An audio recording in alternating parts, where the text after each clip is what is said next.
우리 성도님들께서는 하루에 거울을 몇 번씩 보시나요?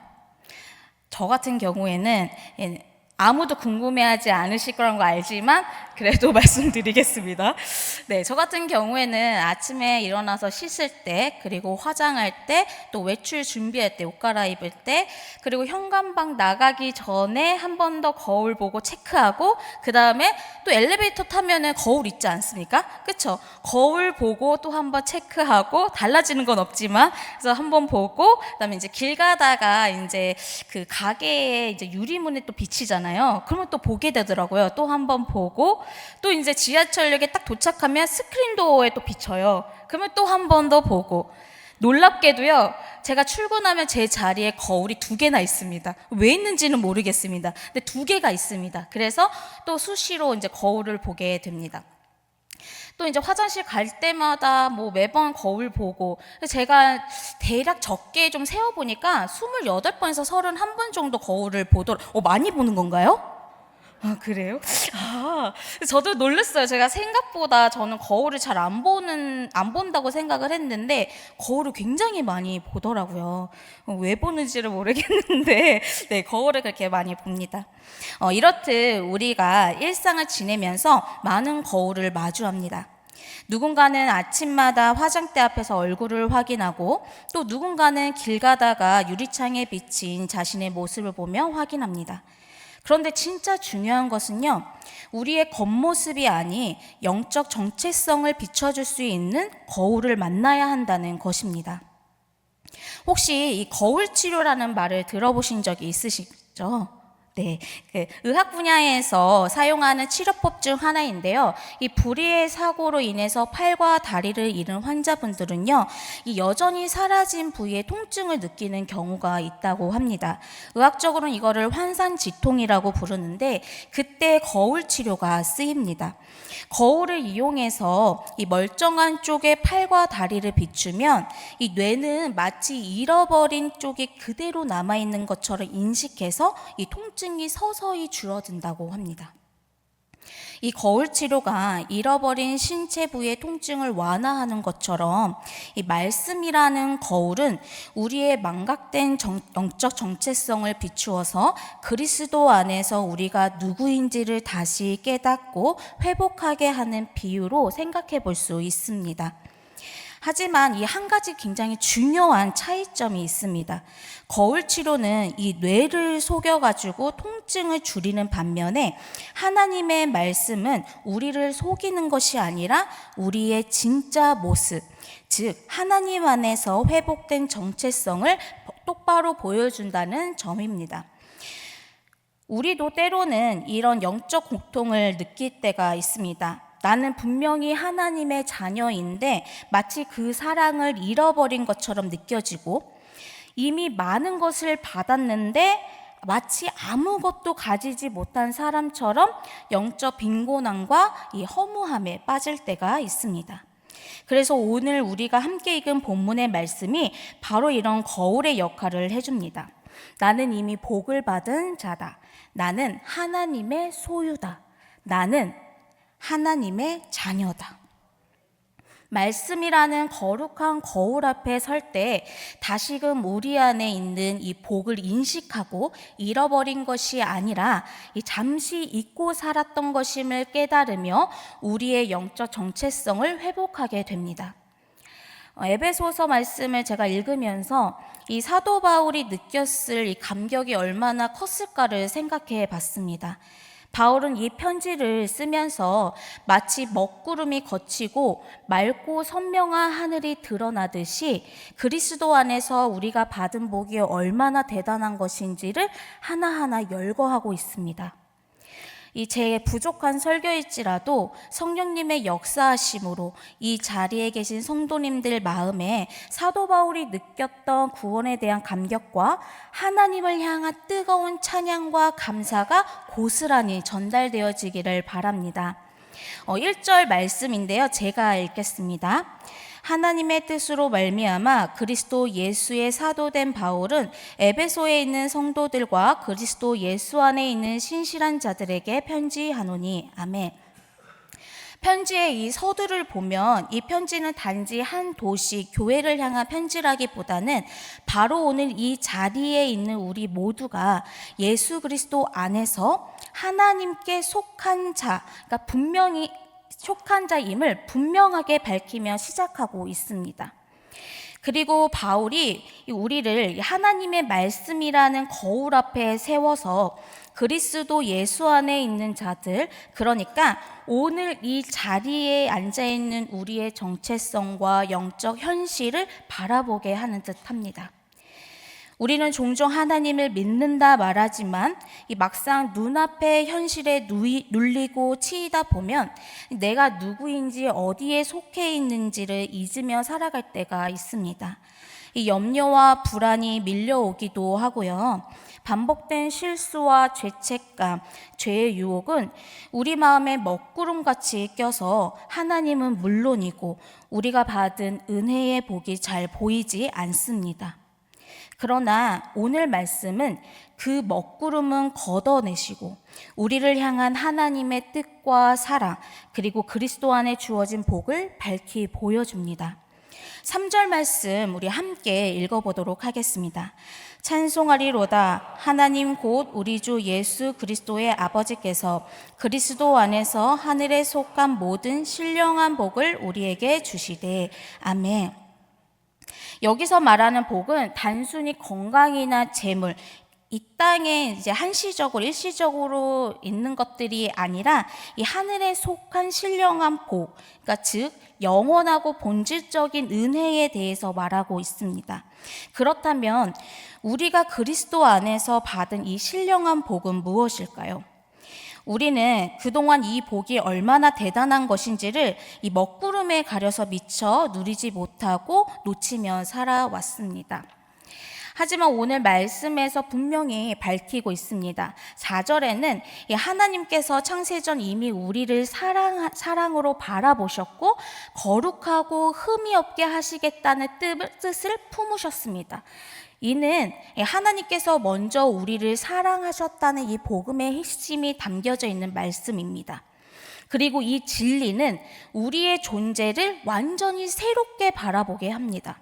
우리가 그저 우연히 태어나 살다가 사라지는 존재가 아니라 하나님의 계획 안에서 사랑받기 위해 태어난 사람들이라는 것입니다. 그러면서 5절에는요, 바울이 아주 중요한 말을 합니다. 하나님께서 우리를 아들과 딸로 삼으셨다고 말합니다. 바로 양자 삼으셨다라는 것입니다. 당시 이제 로마 시대에서의 이 양자됨의 개념은 단순히 고아를 입양해서 돌보는 그런 미덕의 행위가 아니었습니다. 그것 이상으로 이 상속권과 신분 그리고 정체성, 이름까지 완전히 바꾸는 제도였습니다. 그러니까 이전의 삶은 법적으로 말소가 되는 것이고요, 새로운 상속자로 살아가는 제도인 것입니다.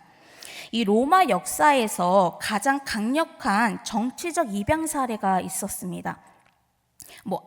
많이 아시겠지만 바로 카이사르와 아우구스투스였습니다. 아우구스투스의 본명은 옥타비아누스인데요. 군인이자 정치가였던 이 카이사르가 자신의 조카인 옥타비아누스를 이제 양자로 삼게 됩니다. 이 시오노 나나미의 그 로마인 이야기 5권을 보면은요, 거기에 율리우스 카이사르의 그 인생의 마지막 후반부가 나오거든요. 거기서 이 카이사르가 자신이 죽기 전에 이 자신의 조카인 옥타비아누스를 나의 양자로 삼겠다라고 유언장을 씁니다. 그리고 난 후 이 카이사르가 암살을 당하고 유언장이 공개가 됩니다. 그렇게 이제 이 옥타비아누스가요, 카이사르의 어마어마한 재산과 권위, 그리고 이 카이사르라고 하는 이름, 그리고 막강한 정치적 영향력까지 물려받게 됩니다. 근데 이뿐만이 아니라요, 이 옥타비아누스가요, 로마 제국의 초대 황제로 이제 등극하게 되는 이 영광까지 누리게 됩니다. 그러니까 물론 이 옥타비아누스가 황제가 되기까지는 그가 가진 재능적인 면도 있었고 여러 가지 정치적인 상황과 갈등은 분명히 있었지만 이 모든 것의 출발점은 바로 양자됨에 있었다라는 것입니다. 그래서 양자는 단순히 입양이 아니라 친자와 동일한 권리와 신분을 갖는다는 것입니다. 그렇습니다. 우리를 하나님의 아들과 딸로 삼으셨다라는 것은 로마서 8장 17절에 바울이 말한 것처럼 우리가 하나님을 아빠, 아버지라 부를 수 있는 자격과 하나님의 상속자로서 하나님의 모든 은혜와 약속을 누릴 수 있는 이 권리를 가진 존재라는 것입니다. 이것은 그 누구도 그 어떤 것도 끊을 수 없는 하나님의 사랑 안으로 우리를 들이신 것입니다. 그래서 사도 바울은 로마서 8장 39절에 이렇게 기록하였습니다. 높음이나 깊음이나 다른 어떤 피조물이라도 우리를 우리 주 그리스도 예수 안에 있는 하나님의 사랑에서 끊을 수 없느리라. 아멘이신가요? 이것이 바로 이 우리가 받은 복입니다. 그렇다면 이 복은 어떻게 주어졌을까요? 7절 말씀입니다. 제가 읽겠습니다. 우리는 그리스도 안에서 그의 은혜의 풍성함을 따라 그의 피로 말미암아 속량 곧 죄사함을 받았느니라.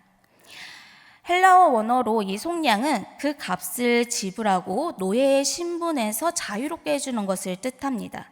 이 죄의 노예의 상태였던 우리를 예수님이 완전한 속죄 제물이 되셨고 그 피로 우리를 죄와 죽음으로부터 해방시키셨습니다. 죄는 우리의 영혼만이 아니라 우리의 삶 전체에 영향을 미칩니다. 예수 그리스도의 속량은 우리를 죄와 사망으로부터 자유함을 얻게 하는 것뿐만이 아니라 죄로 인해 무너졌던 우리의 삶의 모든 영역의 이 회복과 자유, 치유를 경험하게 하는 은혜입니다. 이로써 우리는 죄사함의 은혜와 또 하나님과의 관계가 회복되는 복을 얻게 된 것입니다. 그리고 이제 이 11절과 13절 말씀을 보면 11절에 바울은 모든 일을 그 뜻대로 이루시는 하나님의 계획 안에서 우리가 기업이 되었다고 말합니다. 이것은 곧 우리가 하나님의 나라의 유업을 받는 상속자가 되었다라는 뜻입니다. 그리고 13절에 이 사실을 더 확실하게 해줍니다. 구원의 복음을 듣고 그 안에서 믿어 약속의 성령으로 인치심을 받았다. 성령님을 우리에게 주셔서 우리가 하나님의 자녀라는 사실을 인치셨다는 말씀입니다. 성령님이 바로 우리가 하나님의 자녀임을 보증하는 확실한 증거이십니다. 다시 말해 우리가 하나님의 자녀라는 사실을 확신하게 하고 또 장차 받게 될 하나님 나라의 기업에 대한 보증을 주셨습니다. 그러나 이 놀라운 복을 이미 받았음에도 불구하고 이 먹구름에 가려져 이 복을 온전히 누리지 못하며 살고 있지는 않으신가요? 우리가 입술로는 하나님의 구원에 대한 이 은혜를 말하기는 하지만 정작 우리가 정말 이 가슴 속에 구원에 대한 감격이 생생하게 살아있는지를 스스로를 되돌아보게 합니다. 누가복음 15장에 나오는 돌아온 탕자의 비유를 좀 생각해 보려고 합니다. 먼저 그 아버지의 재산을 가지고 집을 나간 이 작은 아들입니다. 작은 아들은 아버지께 재산을 미리 요구해서 받은 후 아버지의 품을 떠나서 집을 나갔습니다. 처음에는 아버지의 잔소리와 그림자로부터 벗어나서 자유를 누리는 것 같았지만 그 자유함은 오래 지속되지 못했습니다. 결국 모든 것을 잃고 돼지들이 먹는 쥐염 열매로 배를 채워야 할 만큼 비참해지고 나서야 작은 아들은 깨달았습니다. 내 아버지의 집에는 양식이 풍족한 풀꾼이 얼마나 많은가. 이 작은 아들은 비로소 자신이 떠나온 자리가 얼마나 복된 곳인지를 깨달은 것입니다. 그리고 돌아갔을 때 작은 아들은 아버지께 자신을 종으로라도 받아달라고 말을 합니다. 그때 아버지가 어떻게 하셨죠? 제일 좋은 옷을 입혀주시고 손가락에 가락지를 끼워주시고 발에는 신을 신겨주셨습니다. 이것은 작은 아들이 아버지 품에서 떠나면서 자신이 아버지의 아들이라는 이 신분을 잃고 살았던 것에 대한 회복, 그리고 아버지의 용서이자 사랑이었습니다.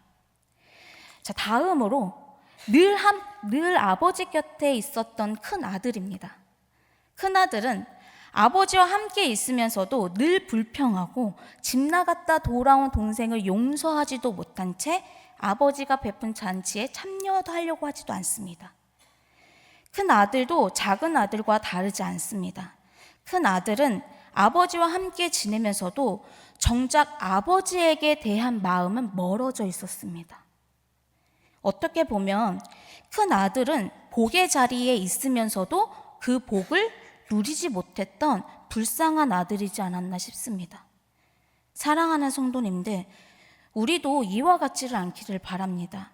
우리가 이미 받은 이 복된 자리가 얼마나 귀한 자리인지를 그것을 깊이 깨닫고 마음에 새기시기를 간절히 원합니다. 제 개인적인 이야기를 좀 드리자면요. 저희 할머니께서 이제 갑자기 뇌출혈로 이제 쓰러지시면서 병원에 오랫동안 이제 계셨어요. 그러면서 이제 위급한 상황들이 굉장히 많이 있었습니다. 사실 저희 가족들은 오랫도록 이제 기도해온 이제 기도 제목이 할머니와 할아버지가 이제 예수님을 믿고 구원을 받는 것이었습니다. 근데 할머니께서 이렇게 쓰러지시고 계속 위독한 상태가 이제 반복이 되다 보니까 제 기도가 이렇게 바뀌더라고요. 하나님, 제발 저희 할머니 이 땅에 사시면서 단 한 번이라도 좋으니까 단 한 번이라도 하나님께 예배드릴 수 있게 해주세요. 제발 주님을 마음에 모시게 해주세요. 이 기도를 했습니다. 결론적으로는 현재 할머니께서는 요양원에서 굉장히 건강하게 잘 지내고 계십니다. 지금 계시는 요양원은 매주일마다 예배가 드려지고요. 그리고 평일에는 요양원 보호사분들이 찬양도 가르쳐 주시고 찬양을 매일 부를 수 있게 해주신다고 합니다. 여기서 더 감사한 것은 할머니께서 현재는 예수님을 믿어 마음에 모시게 되었다는 것입니다. 이제는 할머니께서 매주 예배 드리는 것을 굉장히 좋아하십니다. 그래서 그날만 기다리고 계신다고 합니다. 최근에 제가 할머니를 이제 찾아뵙게 되었는데 할머니께서 이제 저를 보시고 이런 말씀을 하시는 거예요. 수정아, 예수님이 나한테 그러시더라. 그동안 많이 힘들었지? 이제 그 짐 다 나한테 줘도 돼. 이렇게 말씀하셨다고 하더라고요. 할머니께서는 요즘 이렇게 항상 예수님 이렇게 예수님 이야기만 하세요. 예전에는 저만 보시면 너 언제 시집 가려고 그러냐고, 뭐 만나는 사람 있어? 뭐 없어? 왜 없는 거야? 뭐 결혼을 할 생각은 있어? 아니 결혼을 해서 빨리 애를 낳고 잘 살 생각을 해야지 지금 뭐 하는 거야? 이런 말씀만 항상 만날 때마다 똑같은 이 말씀을 하셨거든요. 근데 이것도 감사한 것인지 뵐 때마다 저한테 이런 말씀은 안 하시고요. 예수님이 말이야, 이 말씀만 하십니다. 정말 예수님이 이 할머니 마음의 주인이 되셨습니다. 그리고 저희 할아버지, 현재 건강이 많이 안 좋으신데요. 근데 정말 하나님의 인도하심이었던 것 같습니다. 저희 할머니가 계시는 요양원에 함께 모실 수 있게 되었습니다. 사실 이게 쉽지 않은 건데도 하나님이 도와주셔서 저희 할아버지도 그 요양원에 가셔서 이제 매 주일마다 예배를 드리시는데 아직은 좀 받아들이지 못하고 계십니다. 저는 자주 찾아뵙지는 못하지만 한 달에 한 번씩은 꼭 찾아뵈어서 할아버지를 만나는데 할아버지께서 귀가 좀 좋지 않으세요. 그래서 이제 이 보청기를 끼지 않으시며 아예 듣지를 못하시는데 그래서 귀에 가까이 대고 이제 큰 소리로 이야기를 해야 합니다. 그래서 저는 귀에 가까이 대고 큰 소리로 갈 때마다 예수님을 전하고 있습니다. 그리고 매일매일 할아버지의 구원을 위해 기도하고 있습니다. 그래서 저는 오늘 이 에베소 말씀을 가지고 설교를 준비하고 또 이 자리에서 전하면서 정말 마음이 뜨겁습니다. 하나님께서 주시는 이 은혜가 이미 받은 이 복이 얼마나 크고 놀라운지를 더욱 절실히 느끼고 있습니다. 사랑하는 성도님들, 이제 먹구름은 거치고 우리는 보게 될 것입니다. 우리가 누구인지, 어떤 복을 받았는지, 그 선명한 정체성과 은혜를 보게 될 것입니다. 그리고 우리가 예수 그리스도 안에서 주신 복을 온전히 거할 때 우리의 삶은 결코 이전과 같을 수 없습니다. 반드시 변화가 일어나야만 합니다. 어떤 변화가 일어나야 할까요? 혹시 자고 일어났을 때 얼굴에 선명한 이 자국이 남았던 경험이 다 있으시죠? 네, 이거는 화장으로도 절대 가려지지 않습니다. 제가 자주 얼굴에 자고를 나면 이 두 갈래의 선으로 아주 깊게 새겨지는데 이게 화장으로 안 덮어지니까 그대로 출근할 때가 많습니다. 또 제가 이 손과 발이 잘 붓고 많이 저려요. 그래서 다이소에서 지압볼 하나를 샀습니다. 그래서 지압볼을 사가지고 집에서 퇴근하면 손과 발을 계속 마사지를 합니다. 지압볼을 써보신 분들은 아실 텐데 손과 발에 꽤나 선명한 자국이 남습니다. 더 세게 움켜쥐면 줄수록 그 강도에 따라서 더 세게, 강하게, 선명하게 남습니다. 우리의 하루하루도 그렇습니다. 눈에 보이지 않아도 우리의 마음과 삶에 무언가의 흔적은 남습니다. 세상의 염려와 걱정, 이건 절대 놓으면 안 돼 하는 우리의 욕심과 자존심, 그리고 불평과 원망의 자국들도 새겨집니다. 하지만 우리가 예수 그리스도 안에 거할 때 우리의 삶에는 다른 흔적이 남게 됩니다. 마치 지압볼을 꽉 쥐면 그 모양의 손에 선명하게 남듯 우리가 하나님의 은혜를 붙잡고 있을수록 그분의 사랑과 은혜가 우리 삶에 선명한 흔적으로 남게 될 것입니다. 그리고 마침내 세상의 먹구름은 거치고 우리가 받은 복을 온전히 누릴 때 우리의 삶은 달라질 것입니다. 뿐만 아니라 이 고린도후서 2장에는 그리스도를 아는 냄새, 즉 그리스도의 향기를 세상에 나타낼 것이라고 말씀하고 있습니다. 하나님이 우리에게 주신 이 복의 궁극적인 목적은요, 바로 우리가 하나님의 은혜의 영광을 찬양하며 그리스도의 향기가 되어 살아가는 것입니다. 이 찻잔에 유자차를 타 마시고 난 후에 다 마신 이 빈잔에도요, 이렇게 냄새를 맡으면 거기에 은은한 유자향이 남습니다. 우리가 그리스도와 함께한 삶은 우리 안에 그분의 향기를 남기게 되는 것입니다. 이 향기는 오직 하나님이 주신 복을 누릴 때, 그때 자연스럽게 남겨지는 거룩한 흔적입니다. 이것이 바로 하나님이 우리에게 복을 주신 이 진짜 이유이지 않을까요? 우리가 받은 복을 통해 그리스도의 향기가 세상에 흘러가고 하나님의 영광과 찬양이 세상에 드러나는 것입니다. 이제 말씀을 맺으려고 합니다. 성도님들의 삶을 가리고 있던 먹구름은 거치고 하나님이 주신 복을 온전히 누리며 그 거룩한 흔적을 세상 곳곳에 남기는 복된 인생이 되시기를 주님의 이름으로 축복합니다.